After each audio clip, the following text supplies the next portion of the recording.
drone's coming at me full speed. This feels like a bad idea, but I have to test it for the video.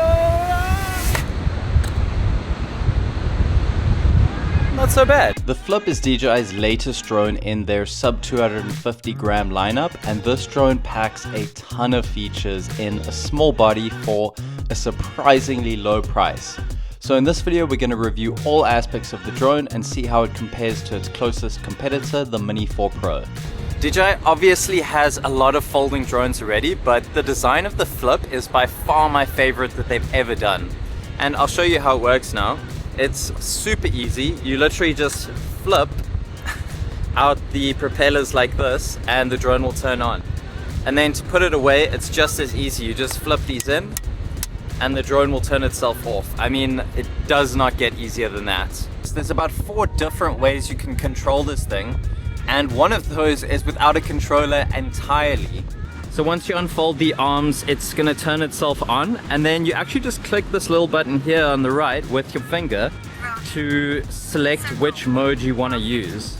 Spotlight, direction track. And then once you've chosen your mode, you hold down the same button and the drone will just take off. And it's locked onto me and it's completely flying itself right now. And that was so easy. So the second way I'm able to fly the Flip is actually by using the DJI Fly App. So you'll see now when I click takeoff, it's actually gonna launch, and then it's given me these little joysticks on screen now, so I can start recording there. And I can actually fly the drone using these joysticks as if this was a normal controller. And obviously this isn't gonna be the easiest thing in the world, but it is pretty cool to have this as an option with the drone. There's loads of different quick shots that the Flip can do, and I'm gonna show you all of them now in a compilation. And while I do that, I'm going to tell you about this video sponsor, NordVPN. So in case you didn't know, NordVPN is a service that protects you while you're browsing online, but it also can open up some different things on websites that you might not have had access to before. Many streaming services like Netflix actually have specific shows and movies locked to specific regions. So what I do is when I go on NordVPN, I log onto a server in the US or the UK, and then I'll go back to Netflix, and all of a sudden there's more shows and more movies for me to watch. I actually used it last year to watch the Wimbledon final here in South Africa, and what I found is that a lot of VPNs can get you connected to that network, but they are really slow and the video ends up buffering and it's just not worth it at all. But with NordVPN, it is the fastest one in the world, so that isn't something you need to worry about with them, which is great. They can alert you to fake shopping websites and also protect you from things like phishing, password attacks, malware, and ransomware. If you use my link in the description below this video, you can get a plan for as little as $3 per month, and you can get 4 months entirely for free. So I would recommend just taking a look and see if any of the plans work for you and maybe give it a try. All the settings for these quick shots, like the height of the drone and the distance it flies away from you, are adjustable in the DJI Fly app. My favorite mode to use was the follow mode, and honestly it worked incredibly well. I was so impressed with it. And the cool thing is when you're done, you literally just stand still for 3 seconds and then the drone will come right to you and land in your hand. Okay, that was genuinely incredible. I'm recording myself now because I don't want to do this in a voiceover, but I was having so much fun. I can't remember the last time I've had that much fun flying a drone, and I wasn't even flying it, it was flying itself. I literally had 2 people stop me being like, "Who's flying that drone?" I was like, "It's flying itself." I've come to this coastal spot on the east coast of South Africa, and what I'm going to do now is try and get some really cinematic footage with the DJI Flip.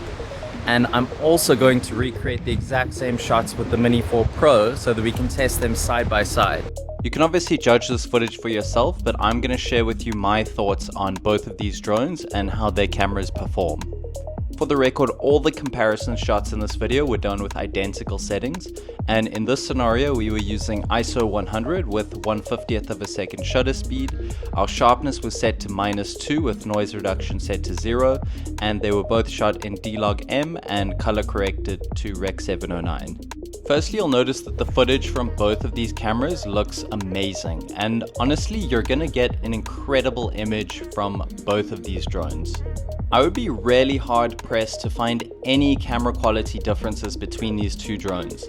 They both have excellent sharpness on par with each other, as well as very good dynamic range. Even when we crop into 300% here, you'll see that both of the drones really do produce a very similar image. Both of the drones can go down to 4K at 100 FPS, and the footage from them is beautiful. They are honestly both usable, and you really get minimal detail degradation compared to the non-slow motion shooting modes. Again, for me, the video quality you get from both of these drones is essentially identical, but I would love to know what you think from these samples in the comments down below. The Mini 4 Pro can go all the way down to 1080p at 200 FPS, but I would not recommend this as the image comes out very soft. So we're going to put the Flip versus the Mini 4 Pro head to head, and I'm going to hover them behind me here, and we're going to take them from 100% fully charged all the way down to as low as they can go.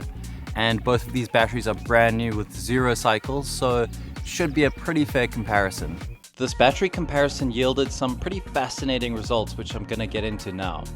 As you can see, we started off with the Mini 4 Pro being slightly ahead of the Flip, and this is basically the trend we see throughout the entire test. One thing to note is that the Flip consistently had about 4 satellites acquired over the Mini 4 Pro, which is always a good thing to see, and it must mean that the Flip is using either a better GPS chip or antenna installed. I got a bit bored of the drones just sitting in one spot, and I also wanted this test to be a bit more realistic.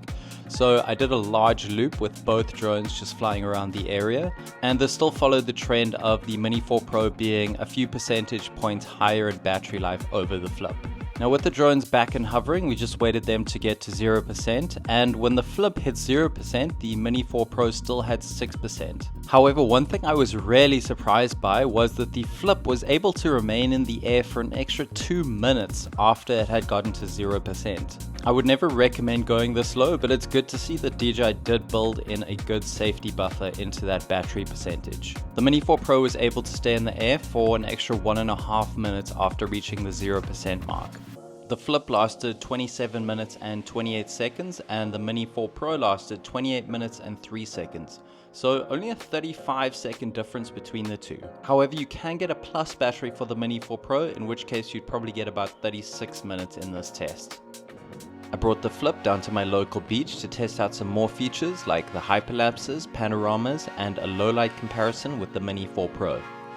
Hyperlapses work pretty well, they're really easy to execute, but unfortunately you can only select 1080p as the output.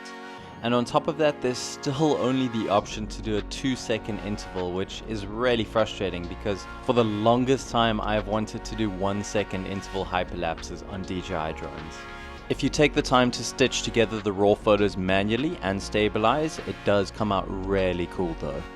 Taking wide-angle panoramas is as easy as ever, and I find this is a really great way to get amazing photos straight from the drone. I also did a few more comparison shots between the Flip and the Mini 4 Pro.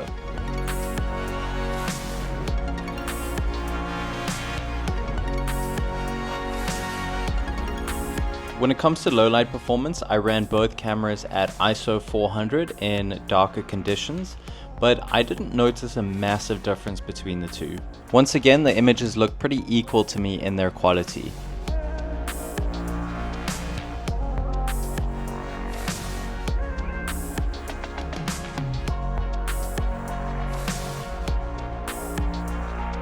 When it comes to vertical shooting, both drones can do it, but the Mini 4 Pro is definitely better because it's able to flip its entire camera module vertically, whereas with the Flip, it is actually cropping the sensor to get a vertical image. This means that the Flip is limited to 2.7K when shooting vertically. I really hope DJI allows us to shoot in 4:3 video on their drones in the future, even if it is at a lower frame rate, because this essentially means we're able to shoot landscape and vertical video at the same time by cropping in post. Their action cameras can do it, so why can't the drones? The stills you can take from the Flip are very impressive, and if you don't mind the larger file sizes, I would recommend sticking to the 48 megapixel option, just because you do retain a lot more detail in the image.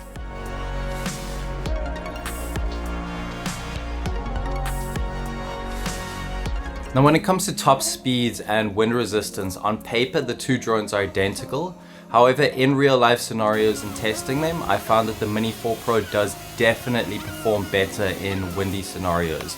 It's going to handle more wind and it's going to maintain higher top speeds in windy conditions. Now, I think this is simply down to the design of the Flip. With those bumpers all the way around the propellers, it just simply has more wind resistance at the identical weight of the Mini 4 Pro.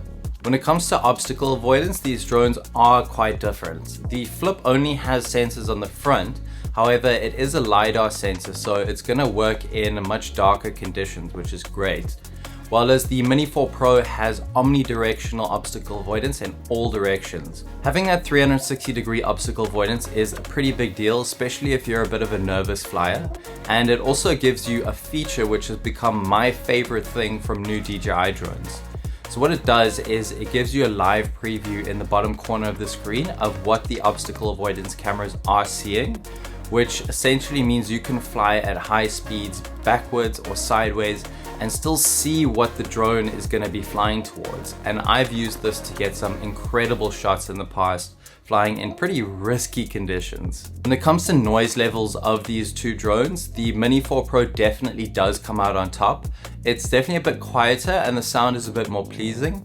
And I think this is again just because it doesn't have those propeller guards which are generating extra noise in the drone while it's hovering or flying around.